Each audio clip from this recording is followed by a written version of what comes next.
Hi, my name is Shihan. I'm the co-founder of Humanizing. Welcome to So This Is My Wife podcast. Within 1 month, we moved from 60k to 90k just because of Reels. That's where I noticed the power of Reels. So we were like, maybe you can try this full time. I mean, you have 118,000 followers now. Surely there must be some interest. That's the thing. A platform is not a brand. You need a face for a brand. People don't care about you. It's so kind of scary. The universe was telling you something.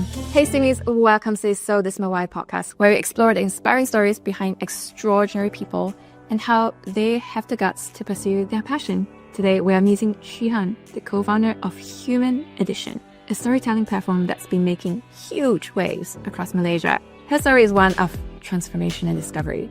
From feeling inferior while growing up in Alor Setar to her time as an architectural designer in Kuala Lumpur, Shanghai, and Singapore. In her mid-20s, she found herself at what she calls her F-it stage, questioning her career choices and seeking something more fulfilling. In a very bold move, she left her job in Singapore to embark on a journey that led her to Langkawi, where the seeds of Humanizing were planted. Today, we'll dive into Shihan's personal journey, what it's like to really quit your job and move to an island, the process behind their captivating documentaries, the impact those stories have had on both the storyteller and the audience, and what it's really like being a digital nomad in Malaysia. So are you ready? Let's go. Shihan, I wonder, as I was doing my research, I came across this interesting line and I had to ask you this question. Are you at your F-it stage right now? Starting with this question, I would say I just passed that phase. I think the whole Langkawi phase is really the avid phase. At the moment, we are kind of starting and making it human edition business. So things are firm, even though there are a lot of challenges. But I think it's more firm now. At least we see a direction now, yeah. Looking at your life, how many phases do you think there are in your life? Ooh. So I grew up in Alor Setar. So that growing up phase in the small town is definitely a phase. And then coming to KL to study is another phase. And then working in Singapore for 2 years is another phase. And then really want to try and get out and find myself in Langkawi is another phase. So I guess that's 4 phases. Yeah. Yeah. And I thought it was so interesting growing up in Alor Setar. You said before, came from kampong place, didn't really speak English, and you felt inferior?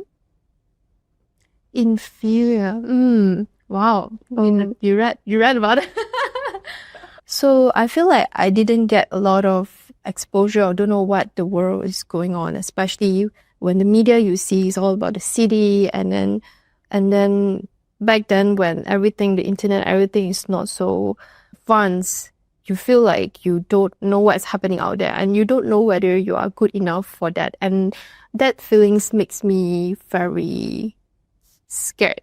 I don't know where I'm going. And a lot of what we do in Alor Setar, there's this very interesting culture of tuition, literally everyone. So we have not much entertainment. Back then, we only had one cinema. Like only when I was in high school, we have cinema. And then everybody go to tuition. It's like a social event. And then 1 week, I have 8 tuition. Everybody was aiming to get straight A's. And then that's how we change our life, get a city. I remember this phase of my life. You were busy. Yes. Where are you from? Kuching. Ah, okay. Yeah, it was very crazy. So I thought that's normal until I was in KL studying then. The KL people don't go to tuition. I was like, oh, is it? Yeah. Growing up, there was always the thought of, I will go to the big city. Was that it? Yes. I thought it was everyone, but then I noticed actually some are okay with getting a job in Alor Setar. But maybe the people I'm surrounded with, the school I was in, they kind of really pushes us with the straight A's thing. And yeah. Was there an expectation going to the big city, you must do these particular big jobs? I think my family, as long as it's a good job, but there's no specific one, but it has to be certain titles to it, better. But then I think my family are quite supportive. But not for art. Definitely not like fine arts. No, that's why I pick architecture, because it's like in between arts and science. So, and it sounds good. And once you come out, it's actually not that what you imagine it is. And lots of people leave architecture But you enjoyed studying architecture though. Oh, I love it. I thought, oh my gosh, this is such a fun course. I thought we are going to change the world. You can shape people's lives, change how the city works. And then you have big dreams. I'm going to do that. And then when you come out, when you book, it's like, you are just drawing toilets. So it's like a big hit, I would say. I mean, you can to change the world, but it takes years and years. Maybe when you're 50, I don't know. But that's what we see in the industry. Yeah. And not everyone is a Zaha Hadid. Yeah. And then it's not like when you are work hard for it, you can get it. Yeah. So were you disillusioned very quickly? Did you feel very much like, oh, this isn't the dream that I wanted and I'm feeling jaded, unhappy, I want to shift to something else? I think it took a while to sink in. So I was working in Singapore for 2 years. Half a year I went to Singapore and then the pandemic hit. So we kind of stuck in Singapore. And then it's great that people in Malaysia, we heard like people losing job and we still have a job and we are having the currency and everything sounds good. So we're stuck there, but at least we have an income. But when people are saying that you're doing good, but then I felt very empty.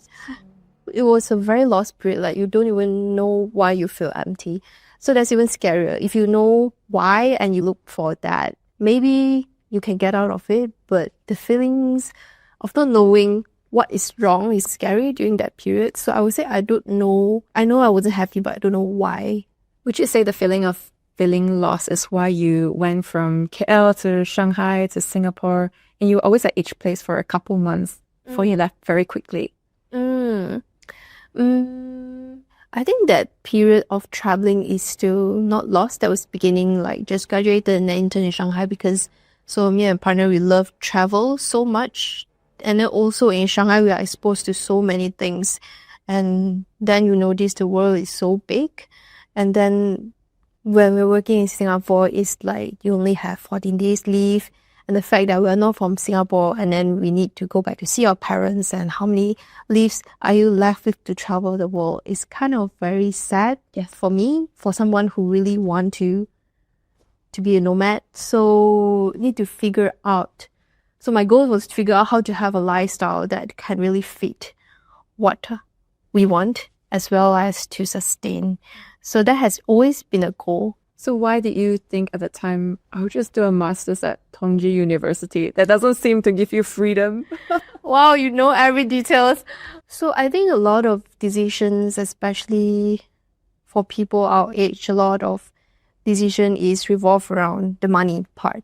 So Tongji went to Shanghai to intern and the city is just so vibrant. There's so many, it's so resourceful, it's so international. And then Tongji, they provide full scholarship and they even provide full allowances for your accommodation, for your expenses and everything. And Tongji is actually one of the top architecture university in China.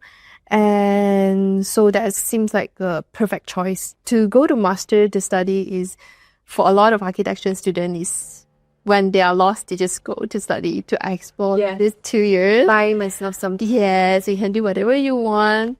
So we were like, even though we are not going to do architecture, it's a good 2 years to really explore the city and travel and see what they're doing because they're so advanced. So yeah, that was a lost period. Even when we are not sure architecture is the way, we decided to go to plan for the master. How did you feel when you realized that both of you didn't get the scholarship and you couldn't go? Actually, it was kind of peaceful because we quit before we get the announcement. Because we were like, if we didn't get it, then we try something else. So that's the way, because we really don't feel like it's a good point for us to really try something. If it's not meant to be, maybe it's fit. We don't know. But yeah, if we continue to work in Singapore, it's also not the way because you're going to stuck there for the rest of your life. And we were 25, so that was a good age to really try, you know. But it seems like an unusual, even a big leap to go from let's quit corporate job to let's move to an island for a gap year. How did that happen? Yeah, it didn't happen like that. So we quit and then we were trying to work on something else. But so in Singapore, he started running this platform on Instagram called Ash Library. So it's a architecture platform where he grew from 0 to 60K followers in a year. So that's why I came in to help him with editing Reels about the process of producing an architecture visualization. That's when Reels just came in.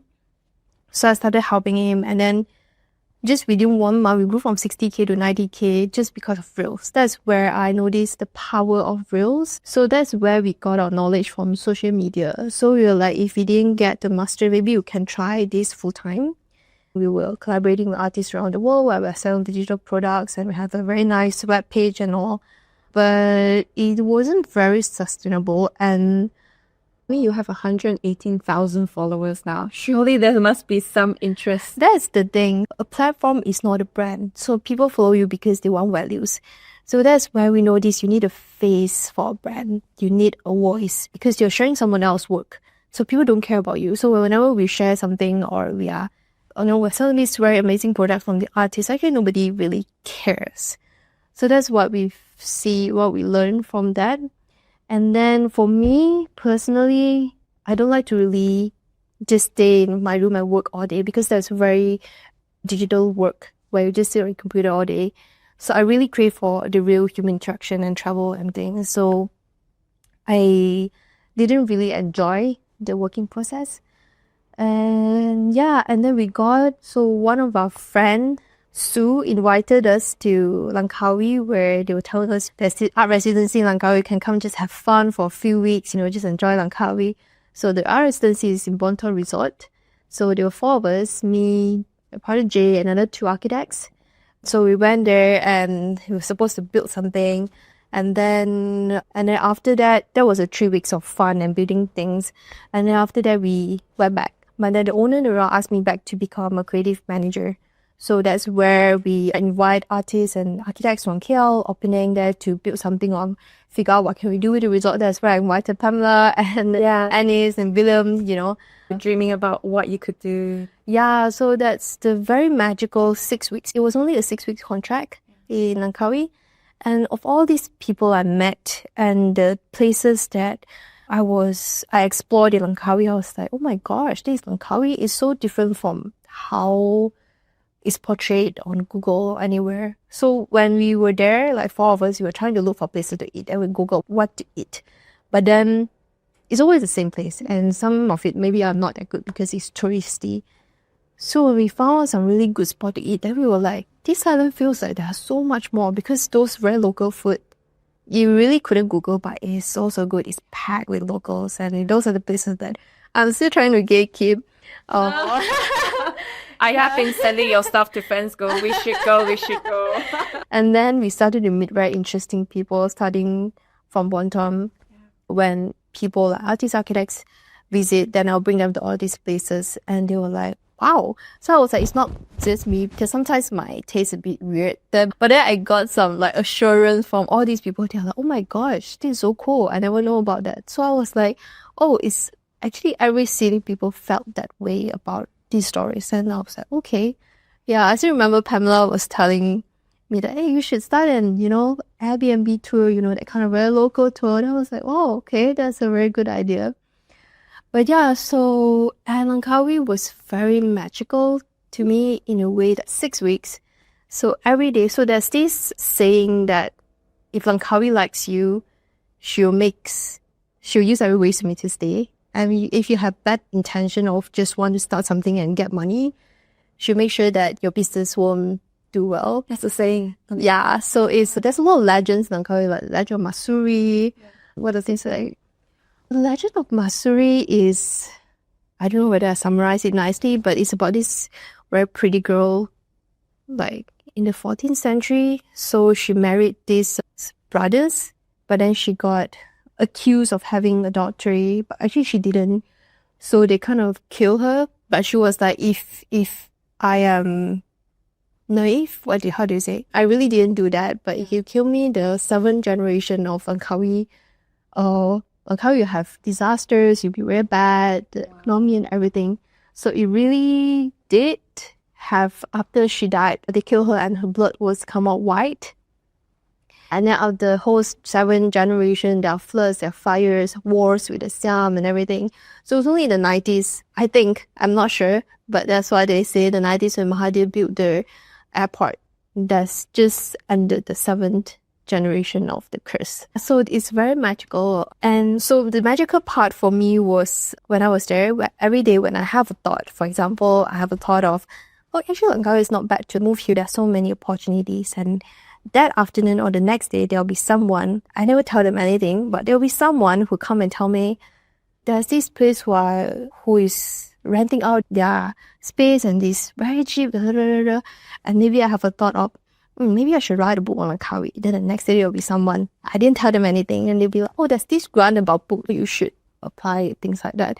And it happens every day. So it's kind of scary. I get goosebumps every day. So that was a very magical experience. The universe was telling you something. Yeah, it's a very, very strong feeling. What is it like being in a art residency? You've done one in Europe, you did it also in Langkawi. Most of us haven't done it. What is it like? I was very curious about that as well, but I think it's very different for each organization. So basically, for Bondo Resort, they provide you with stay, with food. So the idea is really to let artists or whoever is it, you can be a writer, you can be a podcaster, to really focus, and because only when you are not interrupted, you can get your really original ideas flowing. So that's the intention. So for Langkawi, definitely, I think the freedom to explore and to meet people, I think meeting people part is the most important for me, that really shaped us. So in Barcelona, it's the same thing. We were in a vineyard and then we met artists from around the world. So I think the things that, of course, to have a peaceful space, it can be anywhere. We can be here as well. But the people you meet and the meal you have with them and the cultural exchange it's not replaceable. So they create this space for you to really meet all these people.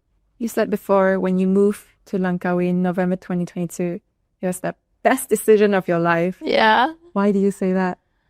Wow, you even get the date. Because you wrote it down. It was a very scary decision. You're not sure what's going to happen. For myself, I'm not that scared about that part, but I hate to explain it to people because sometimes you don't get the word right. And then when people say something affect firmness of your decision, yeah. So I kind of try to don't care about that. I didn't say much about it to my family. I was just like, oh, I have a job. I need to go there. But I think my parents are used to me being like that. So I just moved there, and it was a very scary period because you are doing something, but when you have nothing to show, everybody will keep asking, so what are you doing? Are you making money? Especially this question, it kind of gives you a lot of pressure on that. But you need time to explore. You know what I mean? It's like a startup, but startup, you have a plan, you have a floor plan, you have investors. And it looks prestigious. Yeah, but sometimes you just need that phase to really figure or work on something that it takes half a year or a year only you'll be shown. I think that leap, if without that, there won't be humanization, there won't be all this. I mean, I try and put myself in your position, and I was lost as well, but I didn't have the guts to quit. Yeah. I certainly wouldn't have thought, let's just move to an island and let life happen. But it's brave, I would say. Did you have a plan for that gap year? Actually, there's a lot of planning. Yeah. When I was in Bonton Resort, because of all these people that I know on the island, I already knew there are a lot of opportunities, and my brief and the plan is to write a book. Yes. So, of course, I don't know where the book will bring me. It's a book. But what I know is the experience of it would definitely lead to somewhere.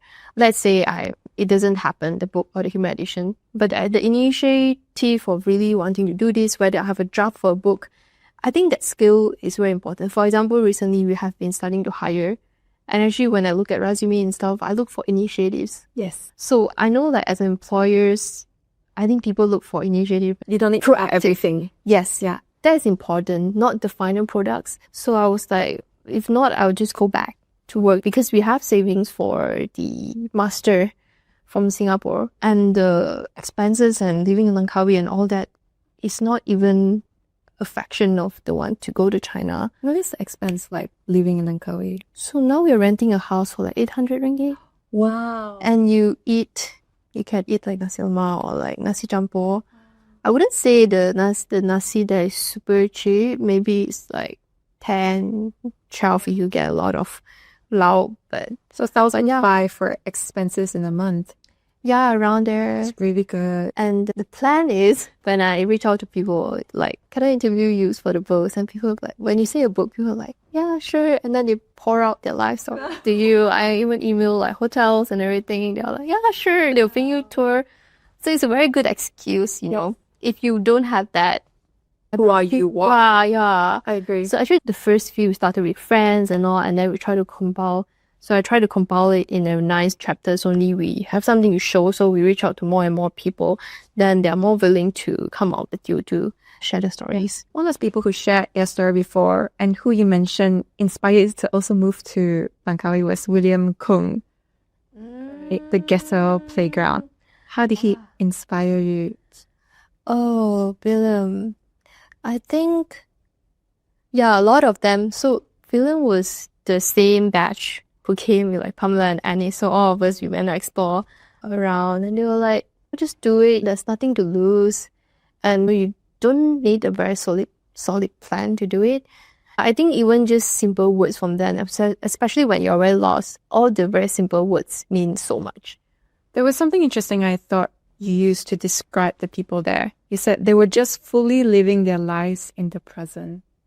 What do you mean by that? Okay. As simple as a lot of them runs whether a cafe or some really good food. Not all, but a lot of them who really enjoy their life. If today they wake up, they don't feel like it, they don't open their shop. How nice. Yeah, so you're like, okay, it's not open again. Sometimes you text them or DM them, there's no reply. So they don't look at their phones. They don't care about social media, which is why I see a very big gap, because their stories are very interesting and they're interesting. Even they know they don't care because they don't want to spend their time on social media. They want to just live their life, hang out like with their friends, surfing, skate. It's a place that cut you off from the world of all the judgment and everything. And you loved it. Yeah. So there are no noises and people, they are just supportive and yeah, it's just very different. I don't know how to explain that. Yeah. When I was speaking to Annie in preparation for this, she said that when she first met you, you were very corporate wear, very proper. Now she meets you, boho wear. Yeah. There's a huge glow to your face. Did you feel yourself undergoing that transformation? What was it like? Yes, I definitely did. That was, I think it's the whole Langkawi vibes where it just, or even the Bonton Resort itself, the people I met, it makes me feel very comfortable to be myself, which I never thought is very possible in a place. And maybe it is the artists that we met, like when I see them of just being themselves and do what they want, dress whatever way they want. And yeah, I think maybe the face of me, like almost finding myself, it kind of show from the appearance as well. I don't know, but maybe that's it. Yeah. You're making me want to move there. I think everyone has their own place. Like, for example, Langkawi, maybe it's for me, but maybe it's not for everyone. But they have friends who are like, Bali is their place, they have maybe Batu Pahat is their place to really have the creative power to do things. So just finding your place of things. Yeah, everyone's different.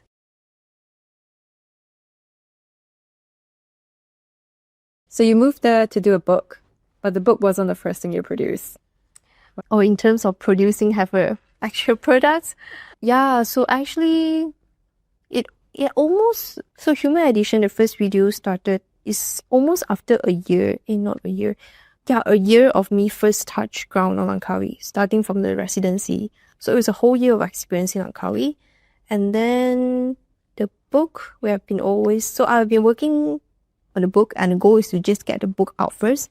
So Jay, my partner who is working on Human Edition together, he moved there with me. And then he sometimes will follow me to interviews and he see the processes and stuff. And then he was like, the process is quite interesting. We should start documenting it and sharing. Because I was like, I know I want to do social media, but after the book is ready, because I got distracted. But then he was like, it's really interesting. We should start now. Also, it will be a good marketing for the book as well, because how many people reads in Malaysia, right? But yeah, so we started the first one. Also, it's really out of accident. The first video we posted is about lemang, the lemang making. So remember, there's this cafe I always work at, and then there's a manager that I know. He was telling me that cafe is giving me this new menu of like, because it's Raya, so we have lemang to serve people, to let tourists experience it. I was like, oh, where did you get it? It was the one in Tanjung Ru, that Padang Matsira. Then I was like, cool. And then the next day I was like, telling Jay, let's go and try it. And oh my gosh, it's so good. And straight away we asked, can we come and film tomorrow? And I still remember the day that was last year. So the Hari Raya is that day. They are not sure whether it's tomorrow or the day after, you know. So we asked whether we can come and film. Then they were like, if tonight is not Raya, then can. If it's Raya, then, you know, we are celebrating already. Then it's not. So the next day we still go and film. So that's the first video. That was when we have 200 followers. And the video was okay, like 1,000 views. But then after a month, I don't know what happened. I think the algorithm pushed it to become 50k views for that video. And then people are liking it. But then we were also still around 300 followers. And then the next video we did is a vegan cafe called Coma. That's the one that blew up. It's very crazy. So that one... What do you mean by blow up? How did you know he was blowing up? Was your phone blowing up? It blew up, meaning we go from 200 followers to 8,000 followers by that one video. So it was around 60, 100 over K views for that video. In 1 week? 1 or 2 weeks, I think. I'm not sure. I can't remember. But that was very crazy. And then all the very encouraging comments, you know, it's so new, the content style and everything. And I'm not sure why, but of course the story is very interesting. But for me, I was thinking, you know, why? But I feel like it's the compilation of years of... So we have been going through rounds and round interview with them, and they have become really good friends. And they've been writing on it. So it's like compressing a very detailed stories of the story about someone into 1 minute. Yeah. And I think that is maybe very different from the fast content we are consuming. And coming from a genuine perspective of really knowing someone, I think maybe the format becomes very refreshing. I'm not sure, but that's how I felt at least. And then... So what is the format? Because 1 minute is actually very short for a content creator, but very long for someone who's watching it. So it's very hard for me in the beginning because, so let's say so the script writing is the one that we spend the most time. So I would write a script, and when I record it, I voice over it, it'll be like 5 minutes. So how do I cut it short?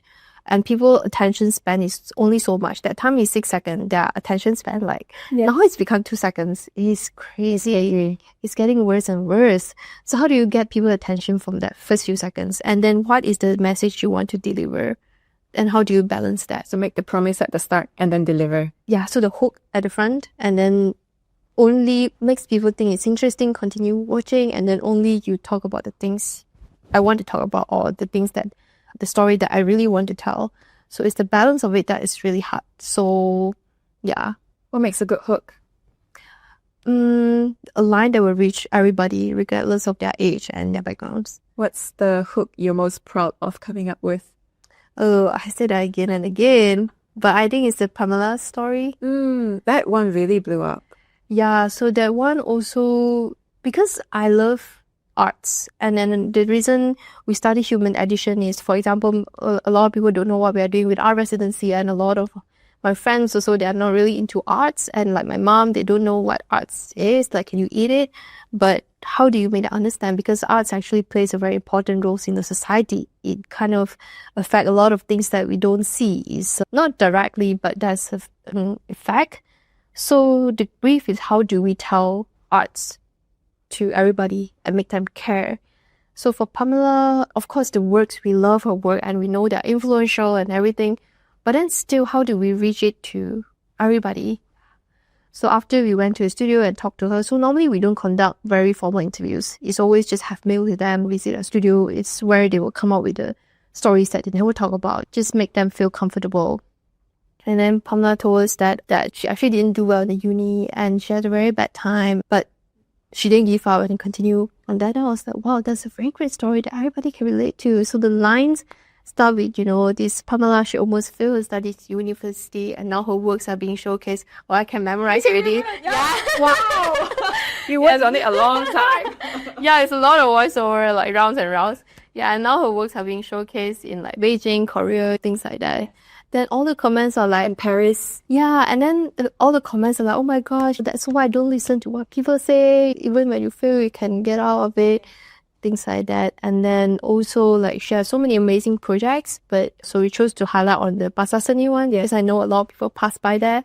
And then the comments are like, I pass by your work every day, but I didn't know it's you. Wow, you do such amazing work. And so many people are like, why do you take it out? Yeah. So it's linking on the data of how many people can relate to it. So for example, Pasar Seni, the crowd, compared to Masjid Jame, the outdoor, maybe is different. So it's like science and art, so I'm like architecture. Yeah. So yeah, I think our process is still very affected by architecture actually. Yeah. You were featuring these people outside. I love the story of the man who quit his corporate job to become a full-time surfer and a barrister. But you also feature people's homes. That's very different as well, and those do really well. How do you think about it? Because it's a person's home, it's a structure.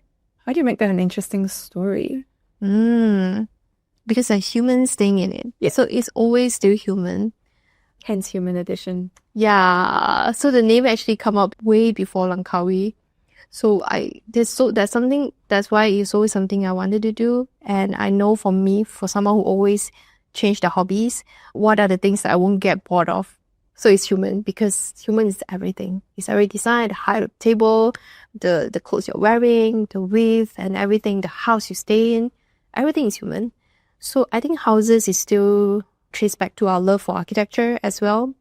And to learn of why people design certain things and how they live their life in a space, that is very human. And of course, people love to see houses. So that kind of fit in the balance of the hook and the things that we want to talk about, and we get to visit people's house. So yeah. This is something that people ask me all the time when I interview people. They'll be like, who's the favorite guest? Yeah. Do you have a favorite? Can you answer that? I will always say everyone is unique. There's a reason why they're featured. So depends on who's asking. I will have different person to suggest to you. Actually, I really don't, to be honest. Yeah, it's really everyone. It's really everyone. Because you spend hours, weeks for you on one story. Like from your research on someone, I can feel like everyone's like from their birth until yeah. I don't think I can answer that question. It's really hard. It is. There's always a part of someone who really speak to you, and that's different part of you. It's like your limbs and your legs. Yes. How do you pick between that, right? I agree. Yeah. Is there a story that you're most proud of sharing though? I wouldn't say one, but the category of arts, I would say.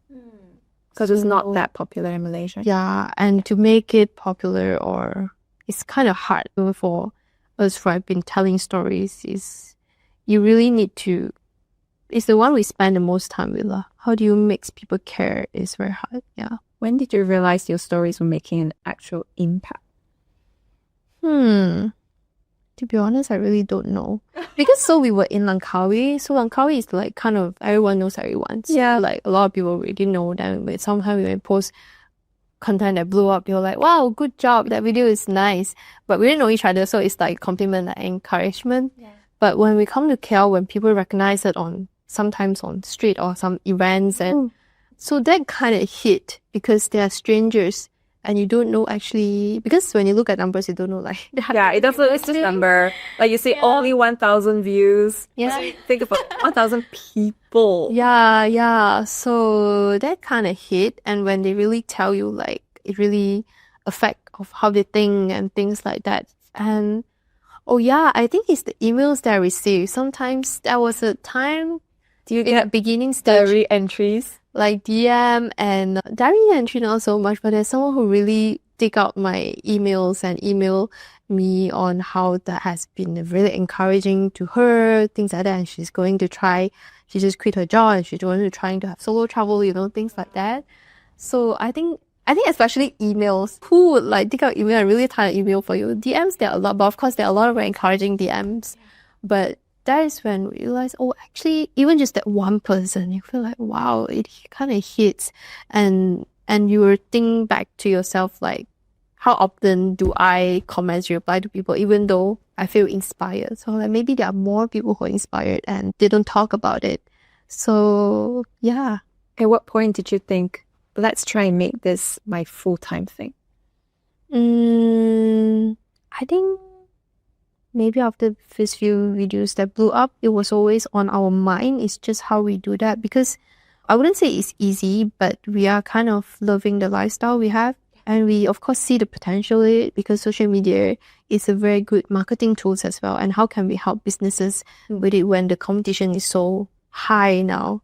Like everybody have to be on social media, but a lot of them, maybe they don't know how. Maybe they're busy. When you're professional, how do you dig out your time for that? It doesn't make sense.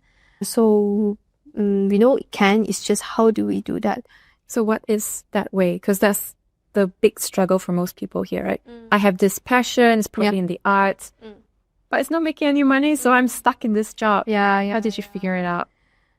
I wouldn't say we are fully figuring it out, but yeah, I think meeting with a lot of creators really helped. So some creators reach out, and I really don't know how that works because we're in Langkawi. KL is a whole different scene. So some people reach out, and then we meet up, and then they share about how they work with brands and all, and how is their rate. So even now, I'm still like asking friends, like, what is your rate? We are surrounded with a very good community of supporting each other and sharing. I think that really helps us to know what the markets wants. And other than that, we are also helping some designers to handle their social medias. At the moment is this, and really finding out how to work around it. You've managed to work with some very big brands already. How do these collaborations work? How do you show them the value of these small, meaningful stories together with a big corporation? Actually, they reach out, and Aesop was the first really big brands that really commissioned us with a few human stories. And we are really grateful for that. Shout out to Remy. And the one thing, we always have a lot of people reach out, but we are not sure how to work around it. There are a lot of small businesses, and sometimes when we share them with their rates, it's not suitable.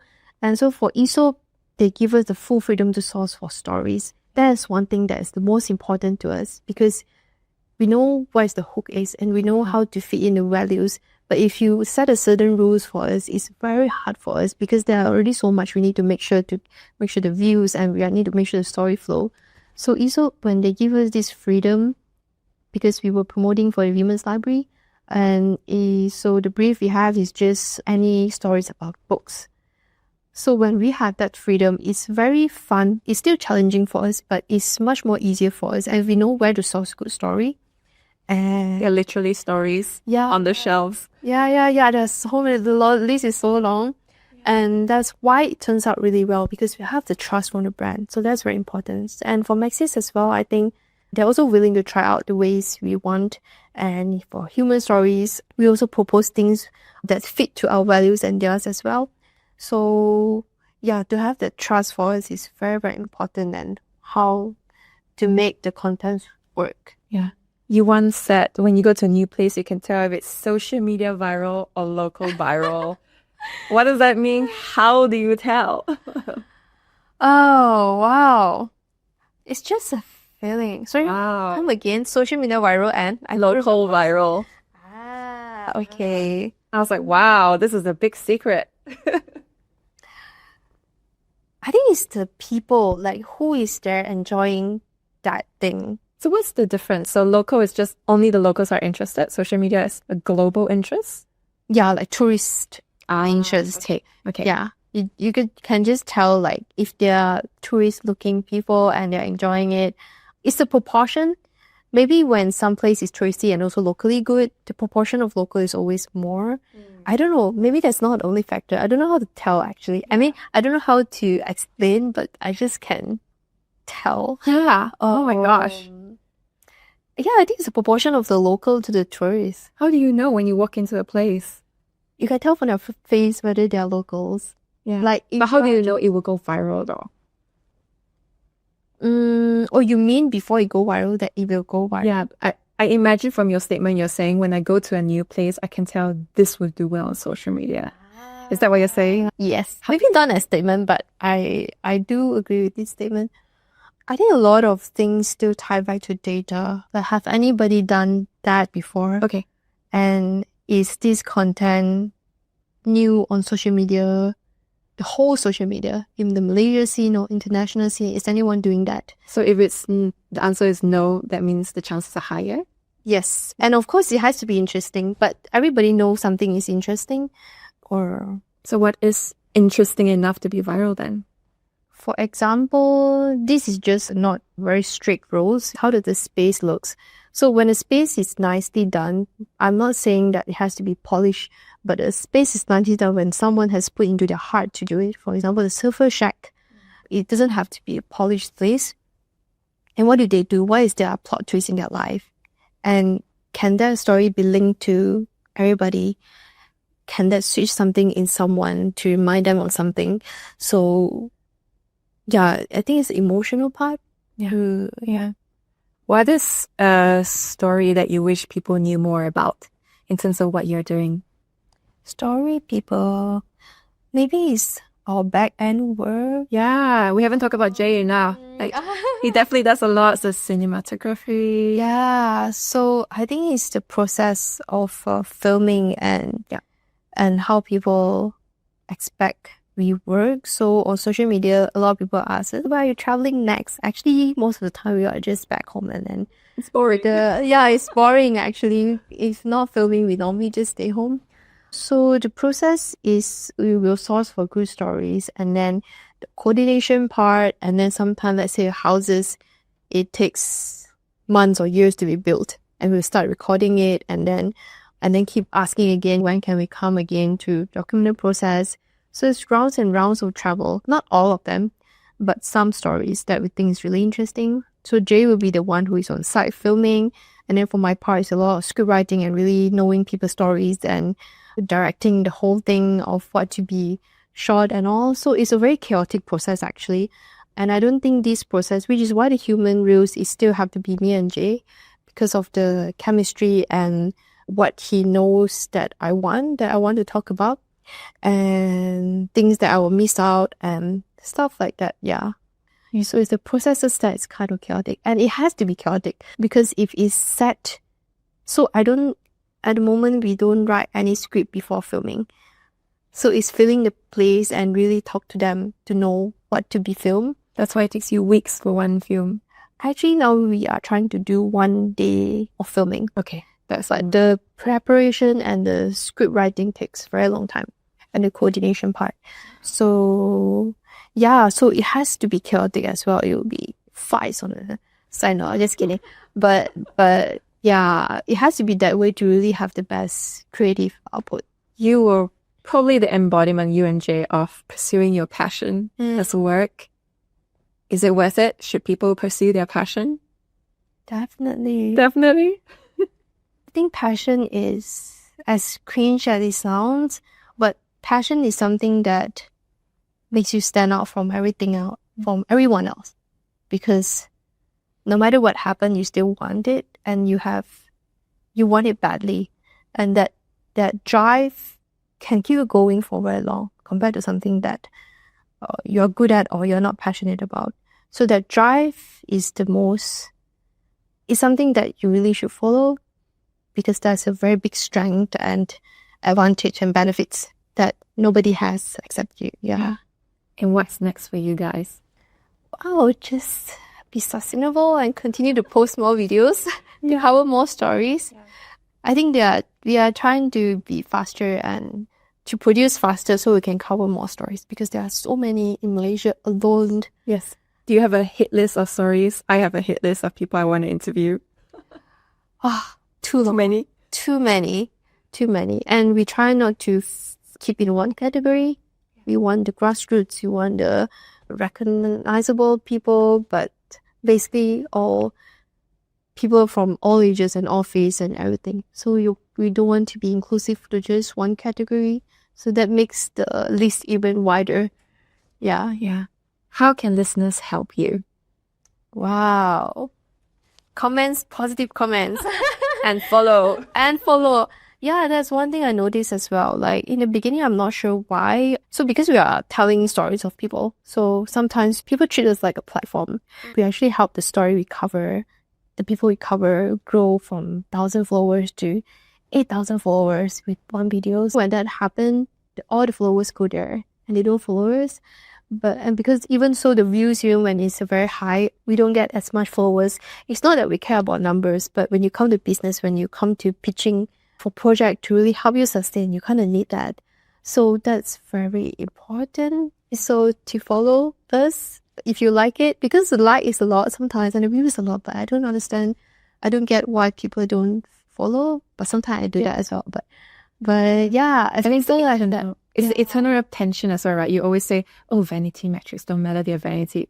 But they still matter when you're pitching. Yeah, so for business-wise, yeah, we need that to keep us posting and produce more stories. As simple as just follow will help. And to sort of give this a level of realism as well, it's not like everything was smooth sailing. You were also applying for grant after grant after grant.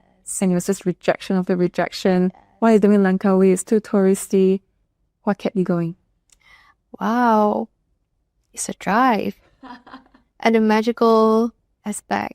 I don't know. It's really a mix of the urge and desire in the heart as well as the brain side, the logical side, because like I said, there's nothing to lose of doing this project, and how much are you going to spend on it? It's a fraction compared to master, and I think it's just the drive that I couldn't explain actually. Yeah.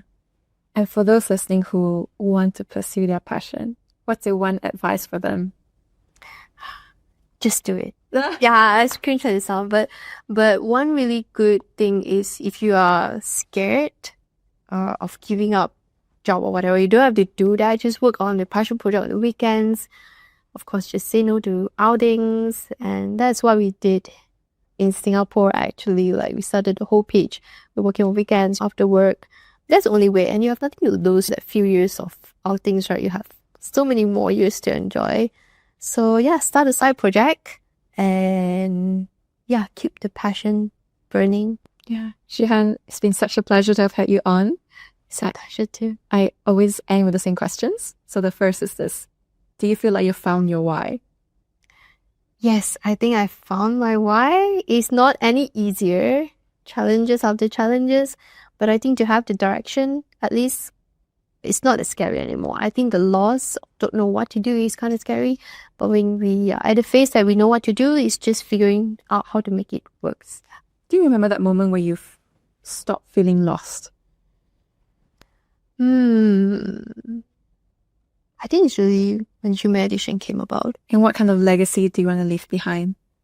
I think I've always have a very strong connection with Malaysia, especially when we travel out. Like, I think that Malaysia is such a good place, and I wish people, so in terms of media and social media, I wish people can treat social media differently to, especially for all the creators to know that every word you say is actually very influential.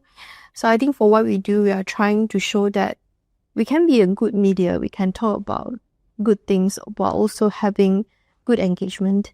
So I think, yeah, just to show people that you can do things the right way and making it works. And what do you think are the most important qualities of a successful person?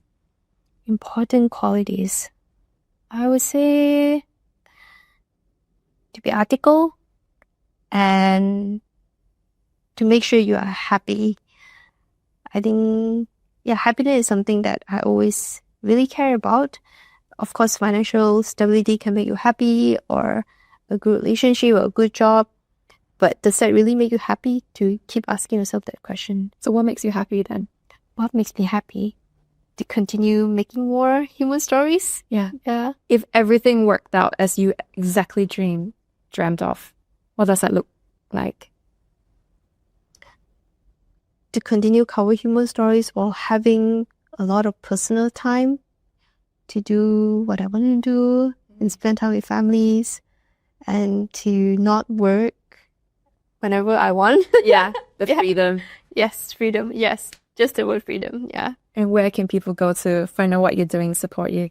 You can go to Instagram at human_addition or on TikTok. And that was the end of this episode with Shihan. I hope you've enjoyed it. Just a reminder that if you'd like to learn more about how to build your personal brand, check out the Build Your Why course at this link below. The link is also found in the podcast description. Now, if you're listening to this podcast platform, please do leave us a review. You can go to Apple Podcasts, look for So This My Why, scroll to the bottom, search for Write a Review, and select however many stars that you want. Now, if you're watching on YouTube, and yes, this version is available on YouTube, then leave a comment, share.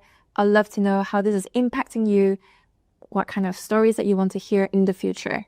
This podcast isn't possible without your help and your views, so every comment will help. And just before you sign up, please don't forget to hit the subscribe link, and I'll see you next Sunday.